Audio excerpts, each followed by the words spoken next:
Let's face it, more deals fall apart than deals get done in the M&A world. That's just the harsh reality. And in today's video, I'm going to talk about the top 3 reasons why deals fall apart when buying a business. Let's get to it.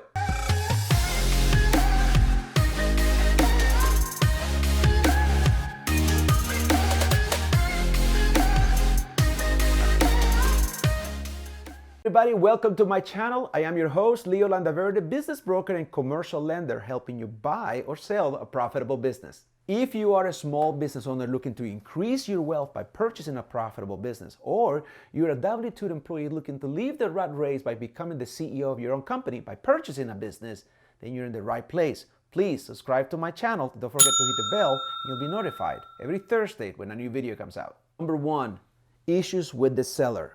Now, I was in a transaction where escrow had to be canceled because there were issues with the seller. There were several issues with the seller that we failed to identify when the letter of intent was presented. And the seller was not fully transparent with some of the issues in the business. We know there were some issues with the actual tax returns. That we didn't like, but we went ahead and decided to make an offer. I decided to make an offer, obviously through the permission of the buyer, representing the buyer, and then we submitted the letter of intent, and the letter of intent was accepted. It was signed both ways, so we actually went into due diligence, and during the due diligence, the seller refused to provide all the information that we wanted. For instance, we wanted because of the sales were not reflected in the tax returns, because there were some type of cash sales, which we not really can track. I don't really like cash transactions. Anything that cannot be evidenced or documented, that's a problem during the due diligence. And I always tell buyers, be wary of cash. Cash is not good. If it didn't make it into the tax returns, then we're going to have a problem. So the buyer knew that going in. When we requested merchant statements to validate some of the transactions, the seller first did not want to give them to us. When they ended up giving it to us, they were partial copies. It almost felt like they were actually hiding something. So as time went on, we became increasingly nervous, and we had a window of 21 days to do due diligence from the time that we received all the information from the seller. But because the seller kept dragging its feet, it kept delaying escrow. So we had to get one extension of escrow, and we were going to have another extension of escrow because the seller wasn't willing to cooperate. So what happened at the end? We decided it did not feel good. There was something wrong with the business. The seller was not transparent with us, and we had to back out. Luckily for us, the buyer had a lot of money in escrow, but we were able to demonstrate to escrow that it was not our fault. So we were able to talk to the seller into signing a release of rescission agreement, allowing us to get the buyer all their money. So this can happen. Those are issues with the seller, is probably the most common reason. In addition to that, another issue with the seller may be that even though we had an agreement, and in this particular case, I'm representing the buyer, so there was an agreement to sell, and there was a purchase price listed on the transaction, on probably the confidential information memorandum, on some other document. There was a price listed, but we made an offer knowing that if all the information didn't check out the way it should, we were going to counter or negotiate a lower price. Well, if the seller doesn't have enough motivation to go along with the deal, if there's not a compelling enough reason to want to leave the business, they're going to have a problem lowering their price. In this particular case, we were asking for probably about $150,000 reduction in the price, because the financials, once we did our own due diligence and worked our numbers, the deal was not worth what it was listed. And the evidence showed that it was worth $150,000 less. The seller was not willing to meet us, even though the preponderance of the evidence was that the business was worth $150,000 less. And because of that, in this particular, we were at a disagreement between the actual purchase price. Remember that true value of a business is set by the buyer, not by the seller. So in this case, the seller thought it was worth $150,000. I'm sorry, the seller thought it was $150,000 more, worth more than it was really worth to the buyer. And in that case, we were able to negotiate a way out of the deal. Reason number 2, issues with the buyer.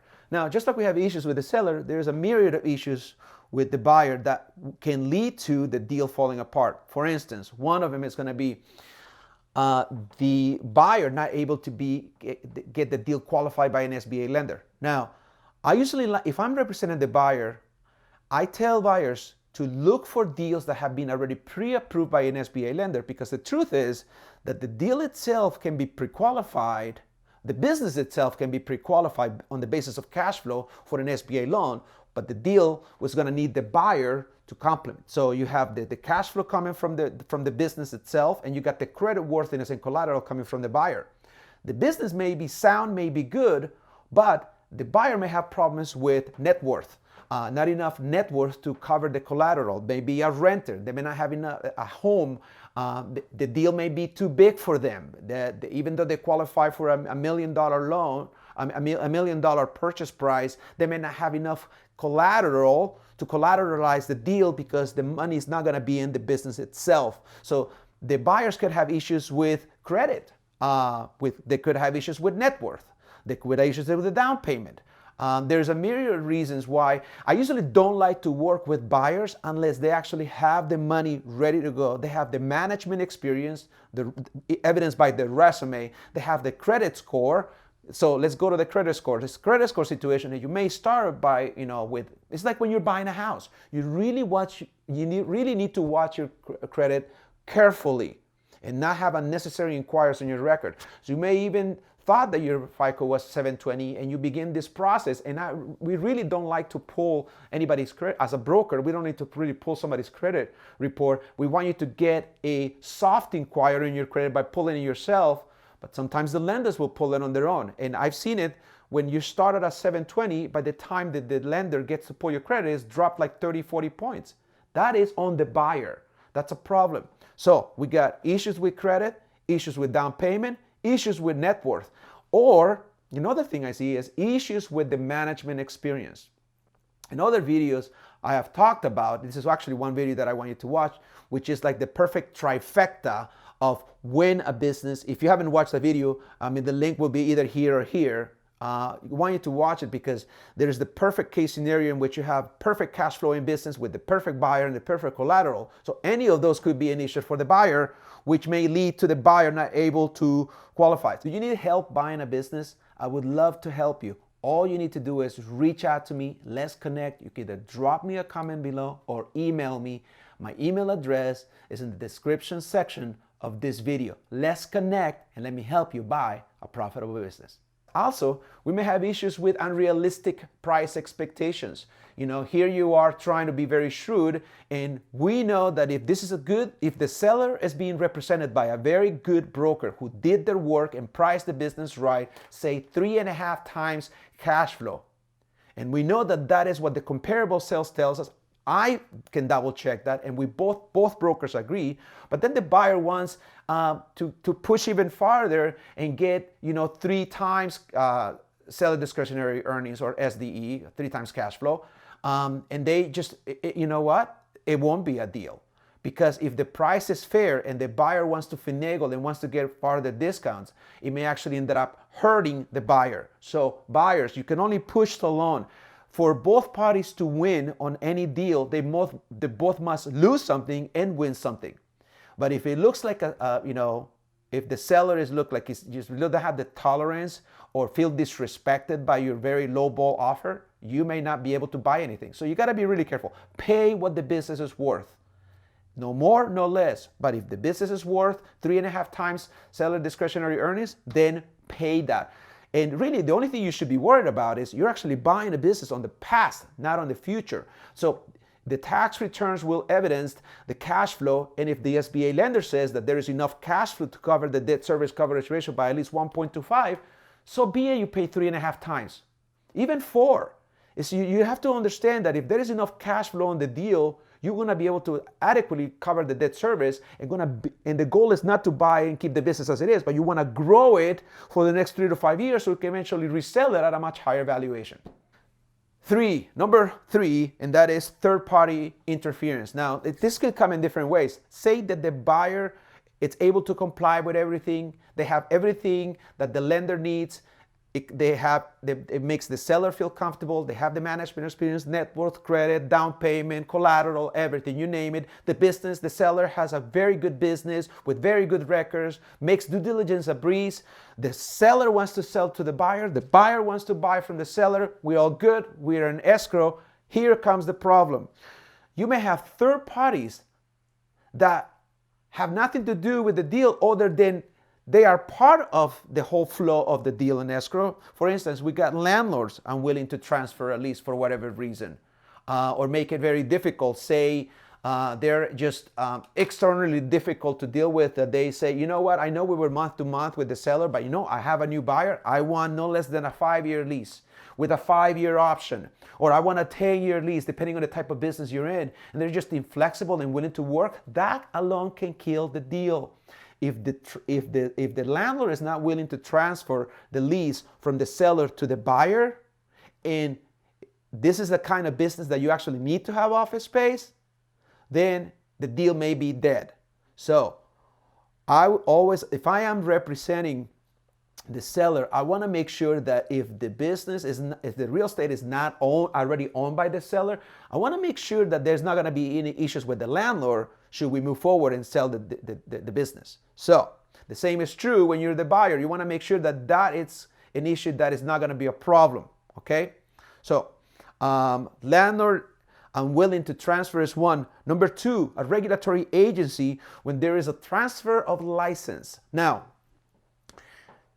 in some of the deals, most of the deals that we do or I do, that I get involved in, is going to be an asset purchase, not a stock purchase. You will not be buying the stock of the business, you'll be buying the assets, which means that the licensing may have to come from you. You, the buyer, will have to secure the license. Now, there are extraordinary circumstances in which the business may need to be sold. The legal entity, the stock or the membership units of the legal entity will have to be sold in order to keep the license. In those situations, an asset purchase would not do the trick. You would need to actually buy the legal entity that has the licenses.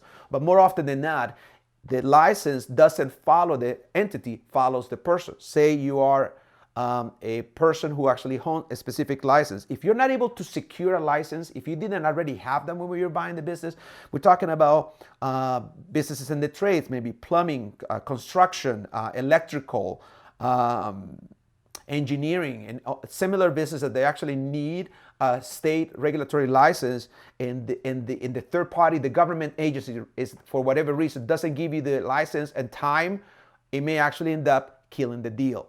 And I've seen it happen before. So you got to be aware, buyer beware. If you're walking into a deal in which there's going to be a license transfer, you need to really have a good discussion with your broker as to how to address that, so there are no surprises later. And last but not least is the SBA lender backing out. So say, for instance, usually it's a common practice for us in the sales side. If I am representing the seller and I'm going to be the sales side transaction coordinator representing the seller, and I have a business that I'm about to list in the market, I would want to make sure that the business gets pre-qualified by at least 2, if not 3 SBA lenders, all of them saying yes, yes, yes, we're willing to do this deal, we really like the deal, just find us the buyer. Great. But it doesn't always happen. Sometimes the deal has not been pre-qualified at all by the SBA lender, or the deal was pre-qualified so long ago, 6 months ago, and the business was getting ready to be put in the market, that the financials change, and now the business is not doing as well as it should have been doing. So the SBA lender may back out. And if I'm representing the buyer on a business, we want to make sure that we get our own SBA lenders involved. So to keep things going, in 9 out of 10 cases, you're going to need an SBA lender to come up with the 90% loan to value on the deal to make it work for the buyer. If the lender says no, then there is no deal. So you have landlords, you have licensing. Here's another one I neglect to mention. If you're actually buying a franchise, if you're a buyer looking to buy a franchise, typically the franchisor will have a first right of refusal on the franchisee. So if you're buying a location that is doing very well, It is embedded in all of the franchise contracts that the franchisor has the first right of refusal. So you have to first go and ask permission as the seller to sell to a buyer. If the franchisor says no, then you won't be able to sell or transfer that franchise. So this is another example where an outside party can control the deal and kill the deal. So this is why, these are the top 3 reasons why deals don't close. Hopefully this was helpful to you as you're looking into buying a business. Keep watching my videos. Thank you. Limited time, I'm giving away my cash flow calculator. This is a tool that it's evolving every week, but essentially what it does, it helps you calculate the cash flow on any deal you look into, in any business you look into purchase. And it gives you the post cash flow after you have the debt service on whatever loan you're gonna get. This is a very important tool, especially if you're gonna get the deal financed by a loan from an SBA lender or any other lender. It is yours to keep. All you have to do is click on the link below.